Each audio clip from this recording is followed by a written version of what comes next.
Hey, Justin. What? Hey, Andrew. I don't like this. You want to do it again? No. Hey, Justin. Hey, Andrew. I don't like this. 2 more years. 2 more years.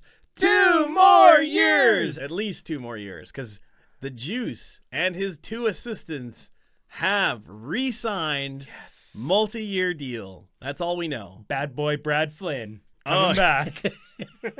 Rewarding poor behavior. He was ejected during the Pete's game this weekend. But he did it. It was the right. I would have been ejected too. Yeah, me too. My very young daughter was very confused at why I was yelling at the TV.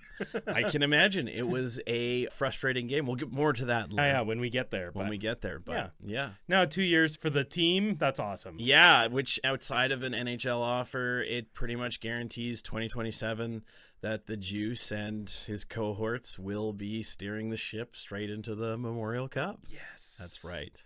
Right into the Memorial Cup. Yes, which we've already clinched a berth. Yeah.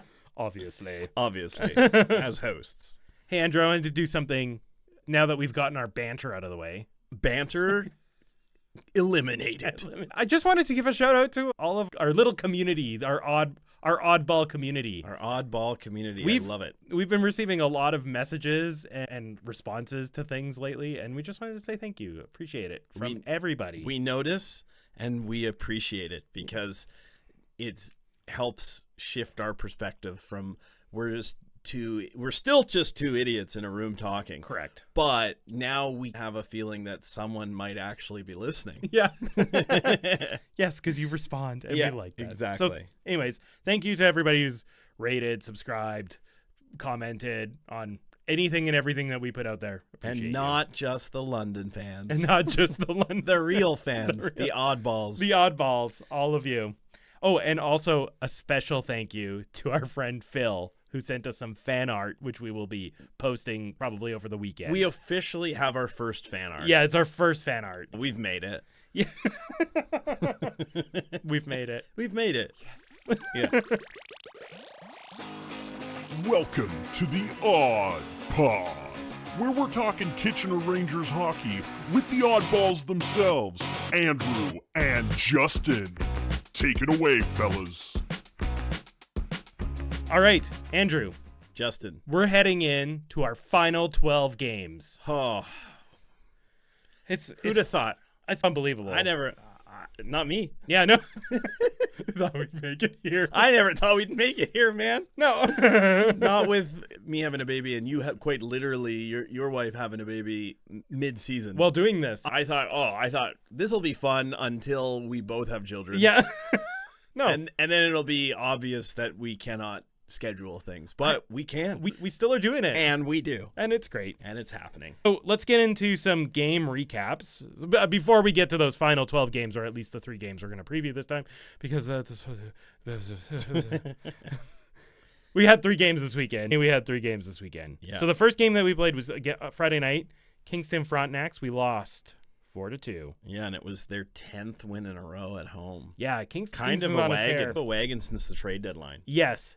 Kingston and Barrie, who we are facing this week. This is going to be a little interesting to see. I feel good about the Barrie game, though. Yeah. I think they play Barrie well. It's interesting because this is the West. The West had this happen in the first half of the season. Yeah. And now we have Brantford, Barrie, and Kingston tearing up the East right now. Yeah. And I think in the end of the season, we're probably going to have some closer point totals than we thought we were going to. I think so, too. Yeah. Yeah, it's going to be a real interesting final stretch. So we face the Kingston Frontnacs, who have Nolan Butter and Pickles. So they should just rename themselves as the Kingston Pastrami Sandwiches. I was going to say, yeah, that's they're like the New York deli of. I don't even know what a Frontnac is. Yeah. Also, talking about Kingston, these are the most biased announcers we've encountered so far. Truly. Which is funny because I would have definitely thought no one could one-up those American guys. I thought so too, but the last Saginaw game we played, they were pretty good. They knew the players' names at least. They were definitely less biased. Yes. Where this one, the Kingston guys did not know any Rangers names. They learn them throughout the game. Which Farwell actually mentioned on the OHL podcast. Another Oh, little yeah. plug. A little plug for that podcast Yeah. that's more successful than ours. But that's where we get all our information. So. Yeah, exactly. He criticized broadcasters who don't learn the names. Yeah. Like, it's the bare minimum, right? Yeah. Like, these guys were like, they were also doing the like, we have the puck. We are doing this. They are doing that. I'm like, this is supposed to be an unbiased broadcast. It was weird. It was a weird. The we versus them is so bizarre. It really is. It's fine for us. We're fan podcasts. Yeah, we can say we all day. Yeah, like, yeah. We spend our money. We are, which by the way, I don't know if you noticed. I know this is, hey, it is a video medium now. It is. Did you notice my new sweater? Yeah, I did. It's really nice. I like it. Yeah. You got text there. Yeah, it's great. It's nice. Yeah, it's good. Anyway, the merch is off the charts. I know. I just want more of it, and I'm just slowly, just my whole wardrobe will be Kitchener Rangers stuff. They need to make some formal wear so we can have some Kitchener Rangers branded. I need workwear too. I'm gonna need like weatherproof, all-weather Rangers pants. I'm gonna need all of this. Yep. Yeah. I could probably use a swimsuit as well. Just saying. I don't want to imagine that. Well, For some reason, I went straight to Speedo. I don't know why. If that's all they sell, what will I wear? I'm going to wear the two-piece. Just doesn't make any sense for me to even put the top on. But nope. I'm doing it anyway. Okay, so back to the Kingston game. Yes. Great. It was a good start to this game. Both teams had a lot of good chances. Yes. Mr. Butter caught Kitchener puck watching and scored the first goal. Yeah. But then the next shift, I was going to say, it was quite literally 47 seconds. It was the players did not change after the face-off, after the goal. And Pridham, Humphreys, Reed, Chromiak, and Swick were out on the next shift, and they made Kingston look like a U14 team. Wow, that's true, though. They really did. I thought when they clapped back like that immediately, oh, okay. Like, it's sometimes you get scored on, but that's about as good of a response as you could possibly imagine. Yeah. I'm going to talk about this later as well, but when you see that line, those 5 players play that dominantly, and then when those same 5 players are out on a power play and can't keep the puck in the zone, I'm like, oh yeah, what? Is it a head game now with the power play? Yes, I would agree with that. I think we have established that the power play has a mind of its own. Yeah, because it's like it's almost the exact same players who can totally and utterly dominate another very good team. Do you think that perhaps it's transitionally that line is almost better when they're playing in transition? Yeah, maybe. And I don't mean oh, they're a rush line, they can only score off the rush, because that's not true either. Well, even this goal that we're talking wasn't about. that. Yeah. So, but it's almost like they succeed when they have their zone entry, when they have a chance to set up. It almost feels like things start getting in their own way on the power play. Yeah. There's like weird stuff that happens with the possession of the puck on the power plays. Yes. Which was a theme throughout all of the games. All this weekend. Yes. But yes. Yeah. And specifically this game. Yes. They were 0 for 4 on the power play. Yeah. It was not good. No, not at all. Because honestly, let's be like, even one of those would have made this game completely different game. Yeah. Yeah. Okay. So then the Rangers did score 45 seconds after Kingston got the first goal of the game. Yep. And then Kingston scored less than a minute later. So we had 3 goals in, 2.5 minutes? Yeah. It was a fast and fiery start in Kingston. Yeah. Then it was a little quieter until the second. Grizz tied it up again in the second with just a purely hardworking goal. 10th of the season. 10th of the season. You talked about this a couple weeks ago. These guys getting 10 goals is unbelievable. Oh, that's if you have that kind of depth, that's championship depth. That's quite literally, if you have guys playing bottom 6, scoring double digits, that's quite literally the difference between being a good team and a great team. Yeah. And Cameron Arquette got an assist on that one. Yeah. And Max Diracolo, he had an assist too, and he's been playing really well lately. He has been playing really well. Very quietly in the background doing his thing, making a difference. Yeah, that's the greatest compliment you can give a defensive defenseman. Yep. Is I didn't notice you. I didn't. Yeah. You played? Yeah. Oh, because we had the puck when you were out there, and so you weren't really making any mistakes. Yeah, exactly. Yeah. And then we got to the third, and I really it was a tie game. I really didn't see any push out of the Rangers in the third.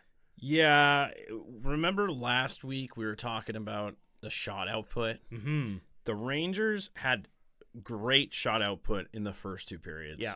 It's not a metric that perfectly describes the flow of the game, whatever, because there's good shots and then there's poor shots, right? But shots generally indicate that you have possession.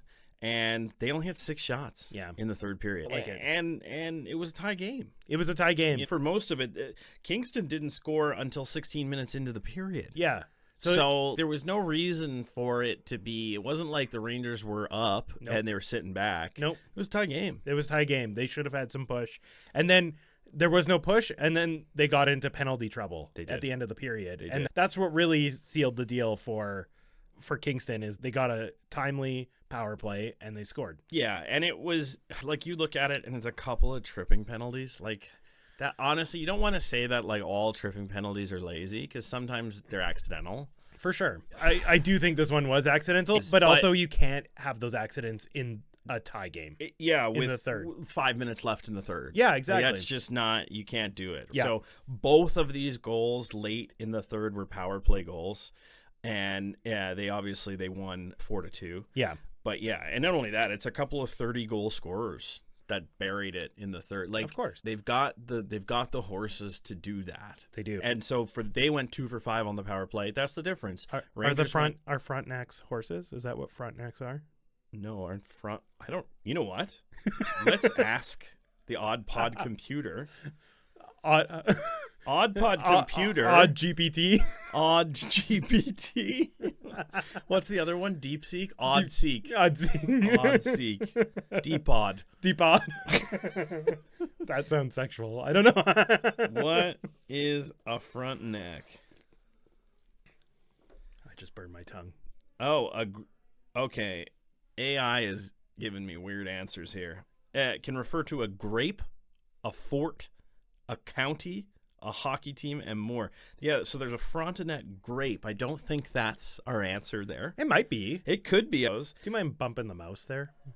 Oh, sorry. I'll bump the mouse. Oh, you want to talk about sexual? Yeah. You mind bumping the mouse there?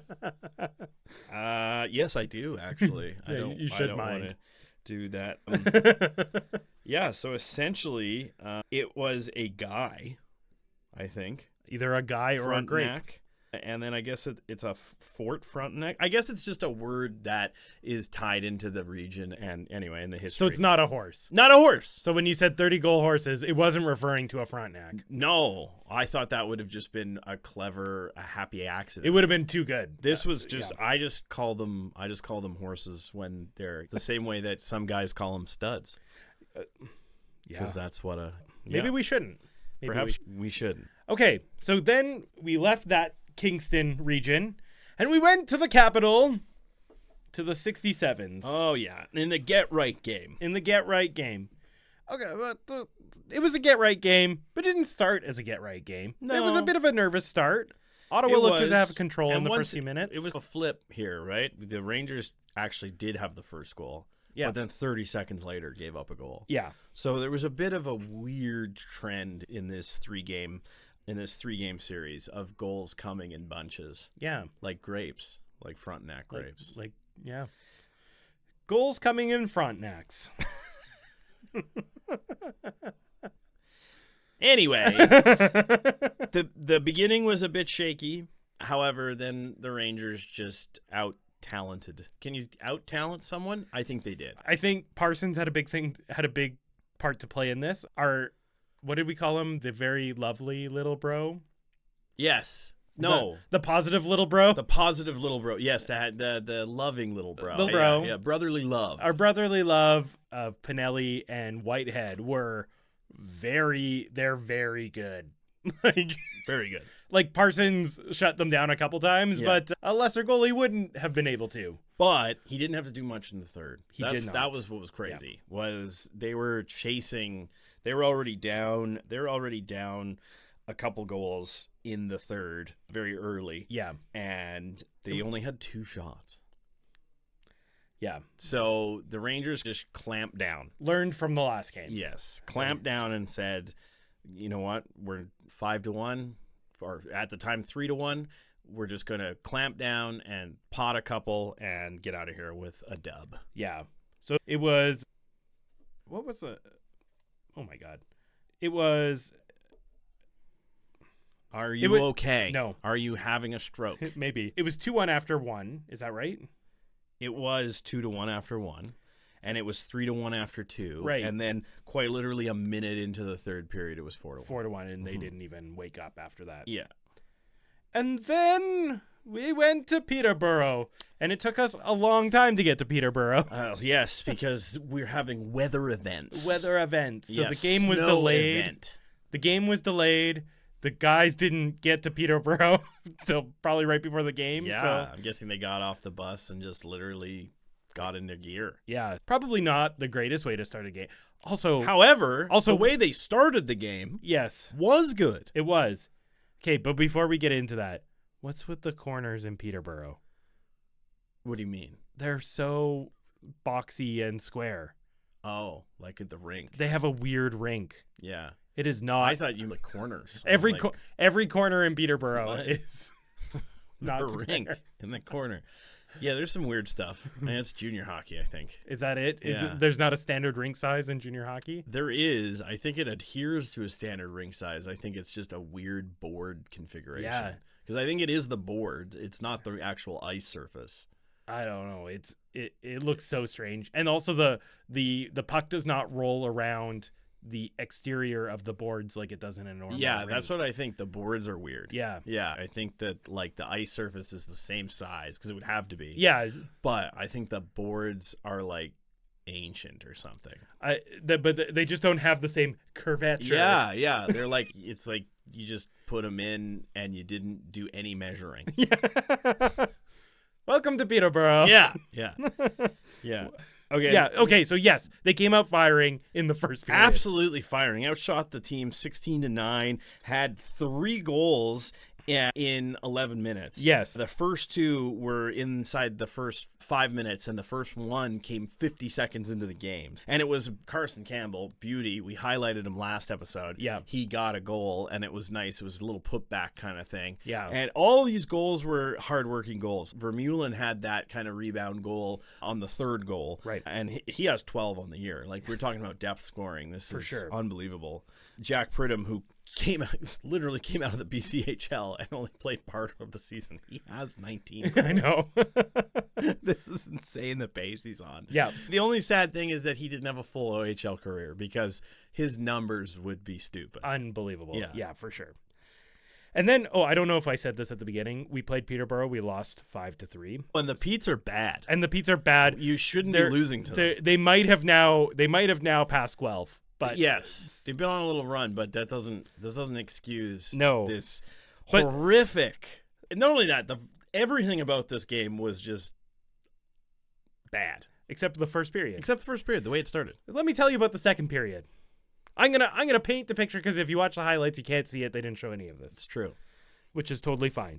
Ando, our dear friend, the Andalorian, face clipped. Yeah, he took a headshot. It was was a chicken wing. It was literally, he was going into the zone. Yeah. And he's going in for the puck, and somebody, McCallum crossed over in front of him. And here's the thing is, does he make an effort to not hit him? No. So, you hit him in the head. Yeah. You clipped him. Okay, no call. No call. No call. And Ando was shooken up. I'm glad he was okay. Everything was fine. But then, next shift, Reed is out there, prearranged, nodding at each other. Yes, fight. McCallum and Reed. Yes, Reed went to go collect the bounty. Correct. Right? Because everybody knew.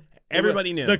The hockey code was in effect. Everybody knew. Everything was happening. If that was your first game and you were there, you knew what was going on. McCallum didn't drop the gloves immediately. No, he waited. He waited. And so then Reed drops his gloves, gets the instigator penalty. Yeah. So now we are immediately on the penalty kill. Yes. But when we should have had a power play from this whole thing. Yes. Because it should have been a headshot. It should have been a 5-minute. It could have been reviewed for 5 minutes. Sure. Exactly. Let's say, yeah. Right? Then our bad boy re-signed Brad Flynn, assistant coach, loses it on the ref. Rightfully, I would have lost it too. I was losing it at home. That sequence was strange because we didn't really see We couldn't see it from the video. We didn't see Brad Flynn lose it. No. We did, however, I did, however, see the Pete's coach going nuts. He was also losing it. He was going nuts. And the ref was literally right up to the bench, leaning over, talking to him. Yes. And then, all of a sudden, they're not going back to play, and they're just kicking Brad Flynn out. And giving us a bench minor for, offending the refs or something? Abusive official. So offending the refs. Yes, offending the refs. Hey, yes. we have to just pause here. You are frozen on your screen. Okay, we are back from our technical issues. Yes. And we just had talked about Brad Flynn getting tossed for losing his mind. Yep. Okay. Then, so Brad Flynn gets tossed. He offends the ref. Yes. He offends the ref. He gets a game misconduct. So then the Rangers get another 2-minute penalty. Yep. So now it's a 2-minute 5-on-3. Yes. For Kingston. Mm-hmm. When Ando got hit in the head. Yes. This all started with a headshot that was not penalized. Yes. And of course the Pete's score. You're on a 5-on-3 for 2 minutes. It just felt like that, right? Yeah. It was like no matter what, they were just going to score. Yeah. And then the Pete's had the momentum for the rest of the game. They did. That's how I felt about it. And I felt like the Rangers were upset. Yeah. Justifiably. Yep. Lachar got an undisciplined penalty. He did. He literally threw a forearm shiver, as they call it. Oh, yeah. The old forearm shiver. Yeah, right to the face of some guy during a play. Yep. Yeah, there was a few things that just felt like the wheels fell off. It did. That was it. There's games like that. Yep. And then the Rangers did get like a very late power play, but then that essentially just allowed the Pete's to shoot the puck at the empty net for 2 minutes. Without icing for 2 minutes. Yeah. And they got the first one. So, yeah.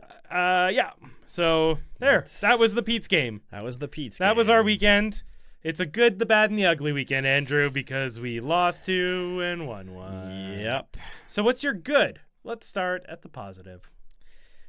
Okay.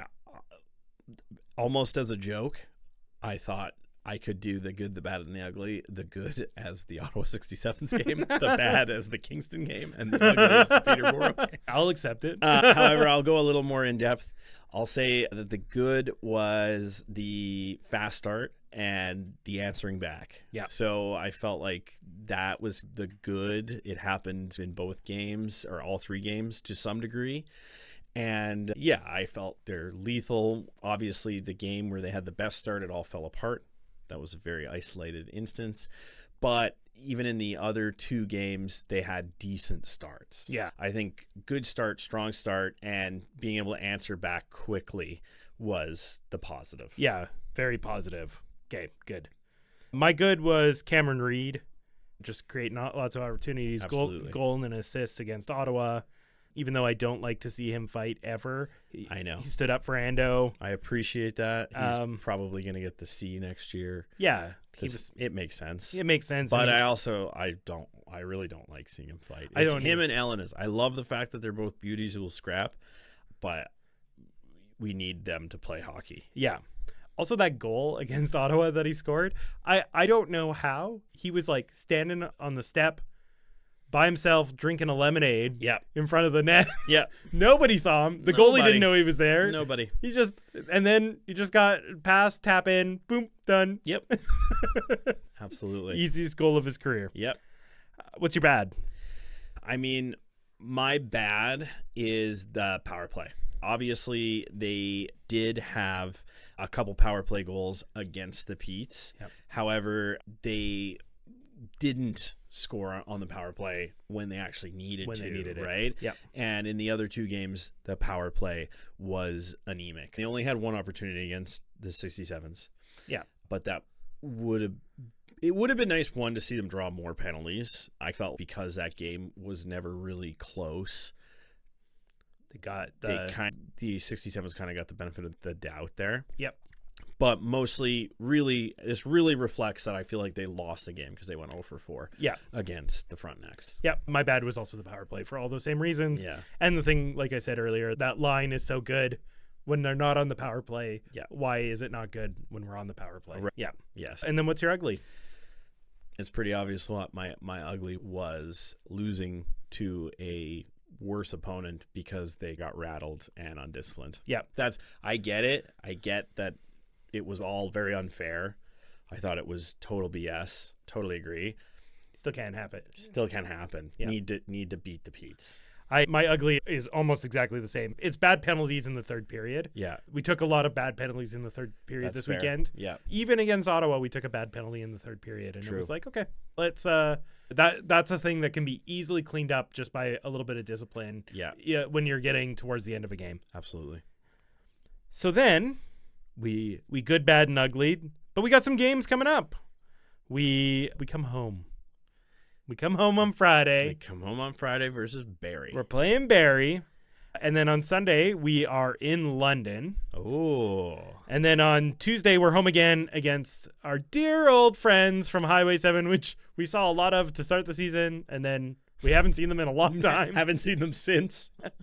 Yeah, so we're playing Guelph. Yes. And this is our second last 3-game weekend. It's starting to wind down. There's 5 weekends left, Mm-hmm. and only this one and one other one are 3 games. The other ones are all 2 games. So we have played the most games in the league. Yeah. So we should have an easier transition at the end of the season. That's so good. Let's hope rest that's a up. positive. El is practicing, so Yeah. the fact that now that there's less games, so if they hold out till playoffs, then he's not really missing that many games down the stretch, and maybe he'll get into a couple of them. Get up to game speed. Hopefully, Yeah, everything's all good. crossed. Yeah.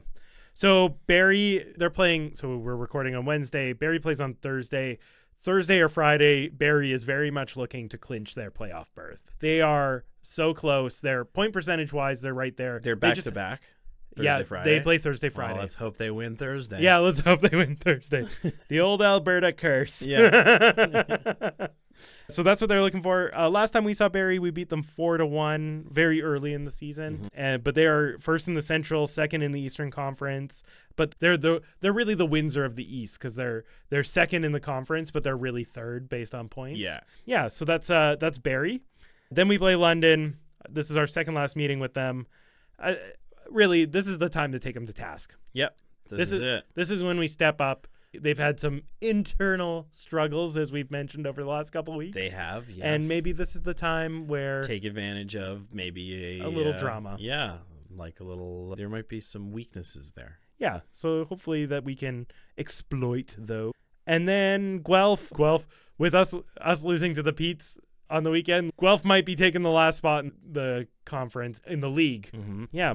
The sneaky Petes. The sneaky Petes. We precluded that. Yeah, we knew they were going to be Precluded? sneaky. Is that a Sure. Just originated was actually a word. And then like when I started thinking about it, I was like, of course it's a word. Of course it's a word. I knew it was a real thing. Yeah. No, it wasn't originated. It was Origination. But that's still obviously it was a also word. a word. So we are against Guelph. We've beat them 5 times. Mm-hmm. After this, we have 2 more meetings. So we have 8 total meetings with Guelph. Yep. We play them the most this season.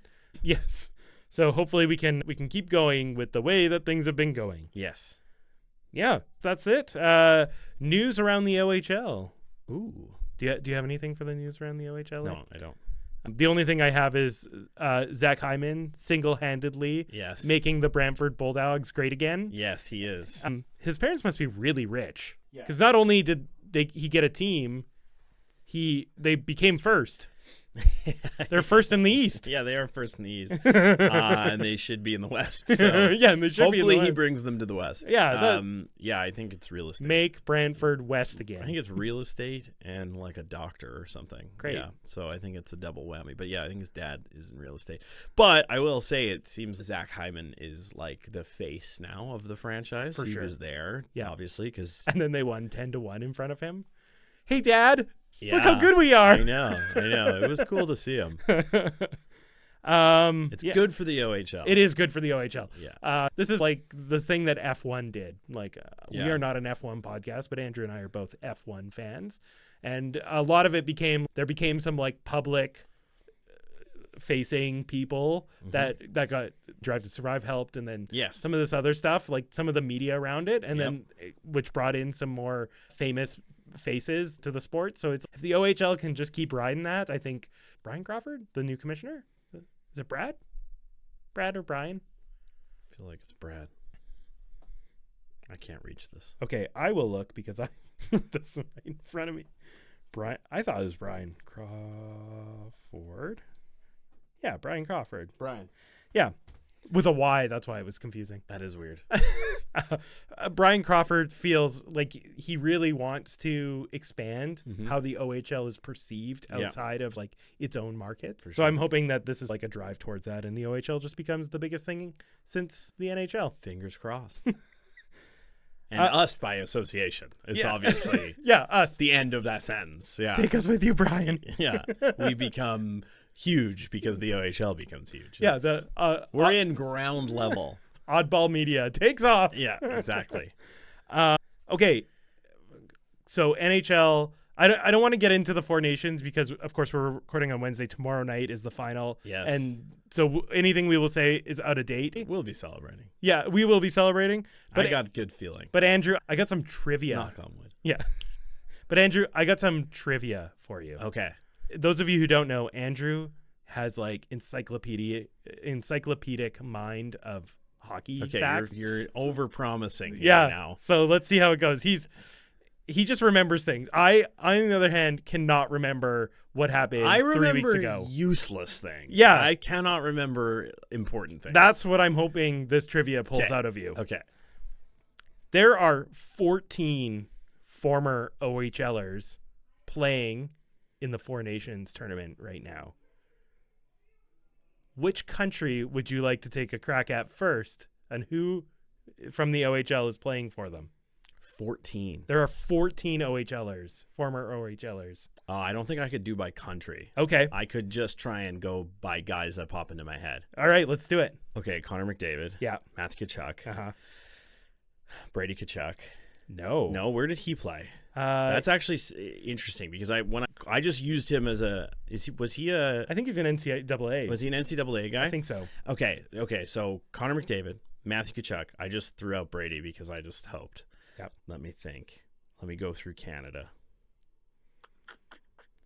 Okay, Crosby, McKinnon. I'm thinking of the lines now.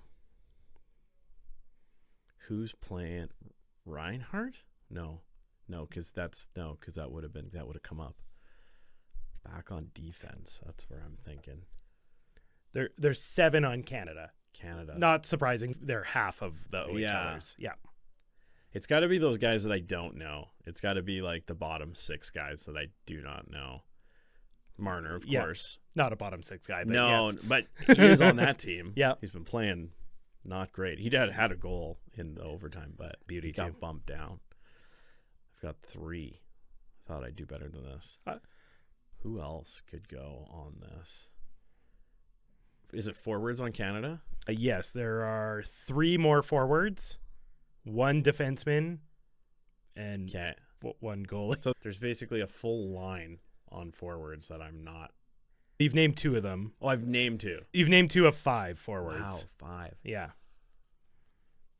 See, I don't know where Marchand played. Okay. It's not him.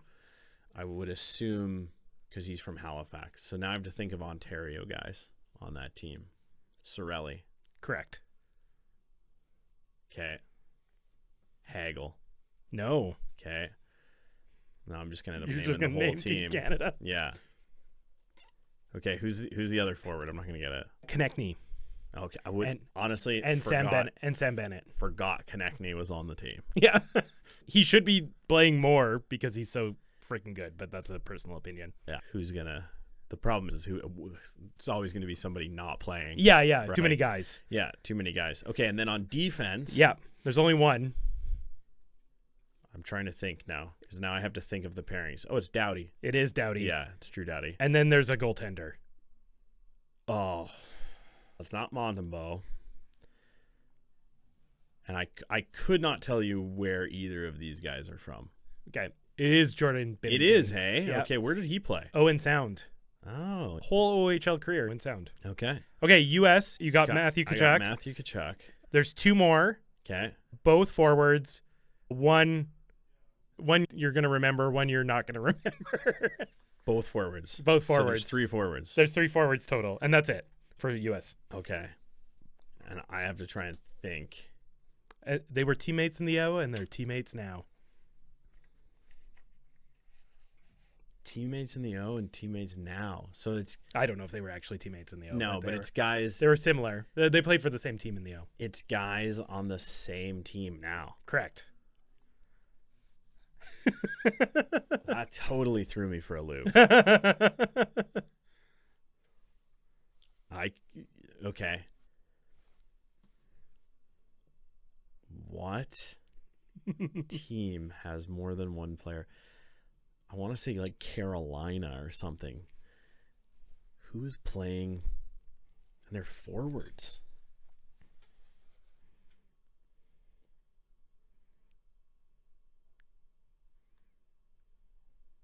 What team is it?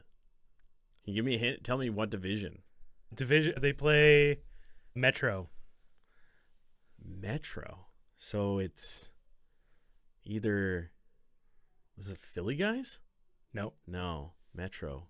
That's not Metro, is it? That's Atlanta. I don't even know the division. Maybe I need to confirm that I got this division. Yeah.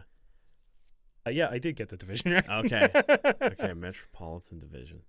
So it's got to be like, oh!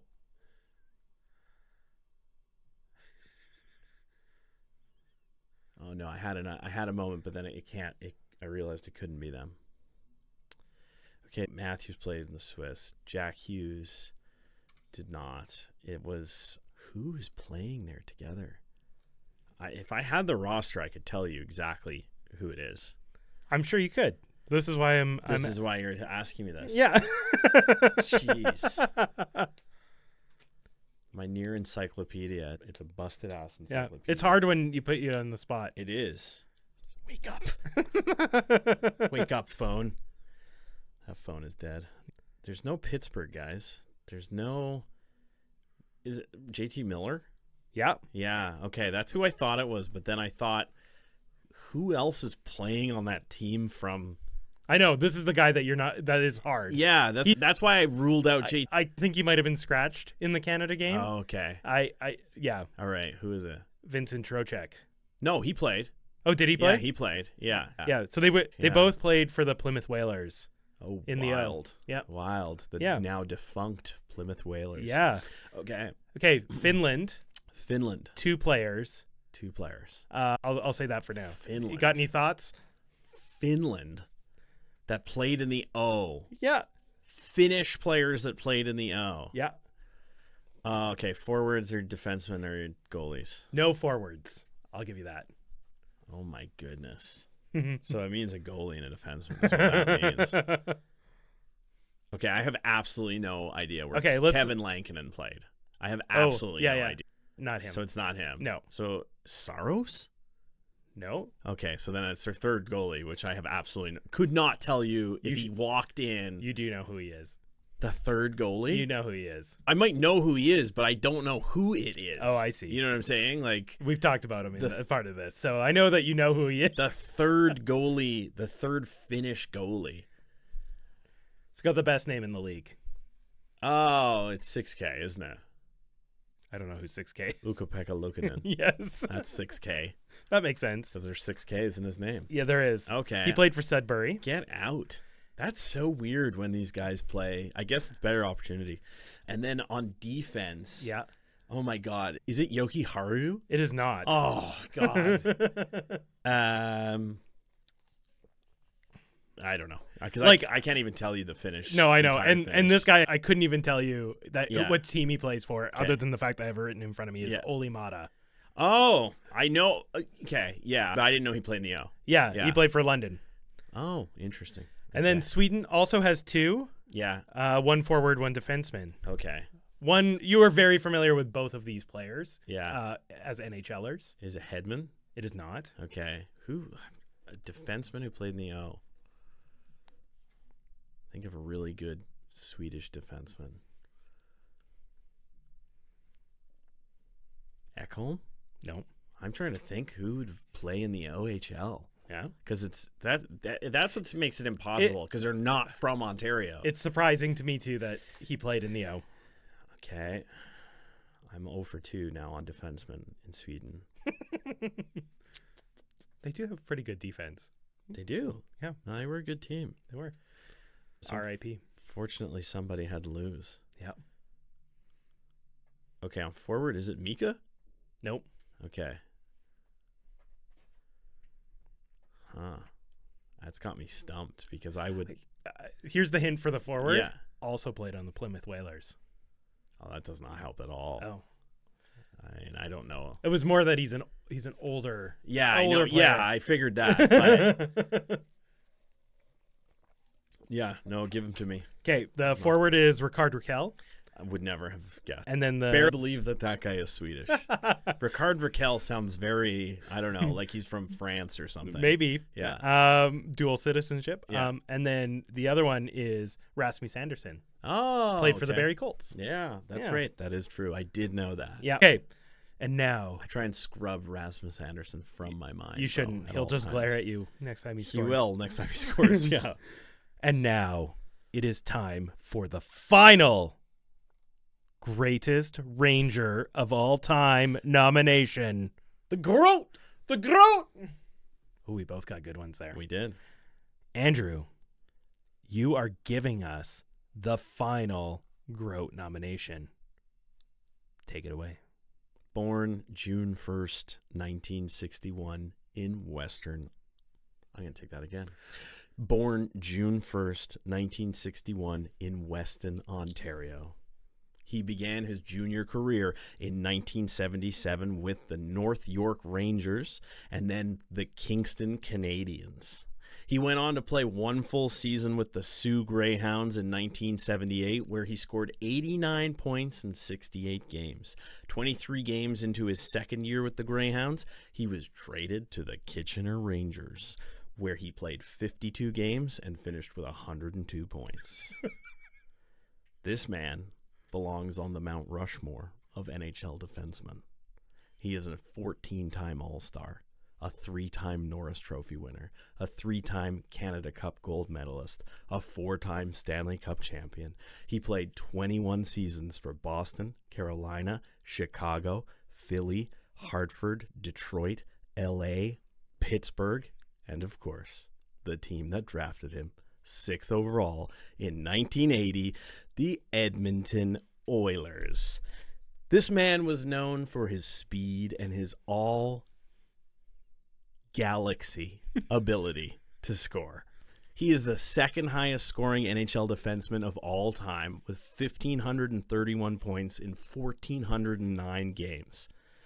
He's second only to Ray Bourque. He has 48 less points, but he has 205 less games played. He holds the record for most goals in a single season by a defenseman with 48. He's the only defenseman to ever score 40 twice. He is one of 2 defensemen to score 100 points more than once. He did it 5 times. The other guy did it 6 times. His name, Bobby Orr. I'm just going to read you the records, okay? These are insane. I'm going to try and get through these as fast as possible, but they are absurd, okay? So, most goals by a defenseman regular season and playoffs combined, 455. Most shorthanded goals in one season by a defenseman, 9. Most assists in one game by a defenseman, 6. Most points in a game by a defenseman, 8. Most seasons leading the league in scoring by a defenseman, 8. Fastest defenseman in NHL history to 1,000 points, 770 games. Fastest defenseman to score 100 points, 59 games in a single season. Longest point streak by a defenseman, 28 games.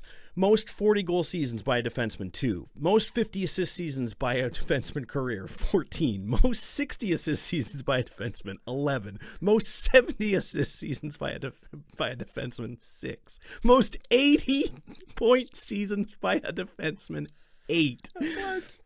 Highest goals per game averaged by a defenseman in one season, basically .61. Highest career assist per game average by a defenseman, .806. Highest career points per game average by a defenseman, 1.087. This is all minimum 750 games. Only defenseman in NHL history to be selected first team All-Star playing for 3 different teams in one season. Most penalty minutes by a 1,000-point defenseman, 1,802. Most different teams played on by a 1,000-point scorer, 9, tied with Jaromir Jagr. Playoffs. That's just regular season. Playoffs. Most career goals by a defenseman in playoff history, 59. Most career points by a defenseman in NHL playoff history, 196. Most goals by a defenseman one playoff year, 12. Most assists by a defenseman one playoff year, 25. Broken by Evan Bouchard last year. Most points by a defenseman one playoff year, 37. Most points by a defenseman one playoff series, 11. Most assists by a defenseman 5-game series, 8. Most assists in one period, 3. Most career shorthanded goals by a defenseman in NHL playoffs history, 6. Most shorthanded goals by a defenseman one playoff year, 2. In one playoffs, he had 2 shorthanded goals. And he did it twice, in 83 and in 96. Highest plus-minus by defenseman one playoff year, he was plus 26 in 1985. Highest goals per game average in one playoff year by defenseman, .667 in 1985. Highest assists per game in one playoff year, 1.389 in 85. Most points per game average in one playoff year by a defenseman, 2.056 in 85. He averaged 2 points a game in 85. Highest career goals per game average in the playoffs by a defenseman, .304. Highest career assists per game average by a defenseman in the playoffs, .706. Highest career points per game average in the playoffs by a defenseman, 1.01. That was ridiculous. He also owns car dealerships in the GTA. My wife said that was important to say. Cool. The final G.R.O.A.T, and one of the greatest defensemen to ever lace them up, Paul Coffey. Yeah. There's a reason he was our last G.R.O.A.T. That was insane. You think about the Hall of Famers that we've mentioned, Yeah. and then is there another tier of is there a super Hall of Fame? Is there like an S tier of the Hall of Fame? Yeah. That's what Paul Coffey is. Yeah. That is absurd. I have never seen a NHL record book like that outside of Gretzky. Yeah. And not only that, he won a cup with Pittsburgh. Yeah, right. And his point production was still crazy away from Gretzky. Yeah. It wasn't solely Gretzky. No, it that wasn't made him solely great. Gretzky. It was just crazy that he got a chance to play with Gretzky. Yeah. It was like the perfect storm. Yeah. Yeah. I'm a diehard Oilers fan. I was shocked with some of those numbers. I was like, this guy, he had 129 points or 126 points one season. Yeah. He's a defenseman. Yeah, it's nutso bananas. Those Canada Cups that he was on. Imagine Lemieux, Gretzky, Coffey. What? Yeah, I know. Yeah, we're frothing at the mouth with Crosby and McDavid and McKinnon playing together. Yeah. If you lived through those if you lived through those Canada Cups, yeah, you saw that all of this for sure before. Yeah, you saw like the best players play together, and this is not a shock to you. No. It just sucks that we had to wait so many years for this to happen. Yeah, but at least we get to do it again next year. Yes, exactly. Yes. Because it was a resounding success. It was next year's Olympics. Yeah, but we're gonna keep going with the Four Nations. Yeah, I assure you. Yeah, I think so too. Yeah. So there we are. There we have it. There we have it. We've over, what is it, like 18 episodes or something like that. Yep. I guess it would be 16 episodes because we did 32 G.R.O.A.Ts. Yep. These are our 32 G.R.O.A.Ts. So 32 now G.R.O.A.Ts. I'm not going to say that this is going to start next week because I'm guessing it won't. But at some point, Andrew and I are going to sit down and we're going to seed these G.R.O.A.Ts. We are. And then we are going to do an Instagram, YouTube, TikTok poll. Yep. And we're gonna bracket challenge. We will. These G.R.O.A.Ts. Paul Coffey, I'm gonna guess now he might make it to the second round. We might make it to the second round. I'm gonna guess that we are trotting out a sacrificial lamb. Whoever gets matched up with Paul Coffey. Yeah, so sorry. For sure. There's lots of guys like Mike Richards also gonna make the second round. Like, there's a lot of guys. Larry Robinson. Yeah. If your banner is in the rafters, you probably it's should... almost an automatic berth. I hate to say it. Yeah. But that's the way brackets go. That's how it goes. And you never know. The surprises are the most interesting part. That's true. That's true. So that's where we are with that. So that's the G.R.O.A.Ts. And then, that's the episode for us this week. So we got some thank yous. Of course, we got Ken Bourne, branding and marketing. Papa Bourne, thank you. Our prodigal producer, Liam. The Phenom. This week we're back at the Kitchener Public Library. The home away from home. Thank you to them. Andrew, where can you find us on the You socials? can find us at the what? The Pod Oddcast? The Pod Oddcast. Andrew, where can you find us on the socials? At the Odd Podcast on TikTok, Instagram, Twitter. Eventually, if Blue Sky becomes a thing, we're there too. We technically have it. We have it. You can follow us there. We don't post there yet, but we will. You can also email us at theoddpodcast@gmail.com. We'd absolutely love to hear from you. And of course, we're on YouTube, so subscribe. This episode, we had some technical glitches. We did. So there may or may not be a video for this one. I think my phone bricked. It did. Yeah. It froze in a very awkward position that I got to see, which was great. Yeah. So this one may or may not be a video podcast. This might just be an old school audio. Audio for the audience. Which, as always, you can find us at... That's where I was trying to load you up there. Yeah. The audio at the audience. At the... Kitchener Memorial Auditorium. See you at the odd.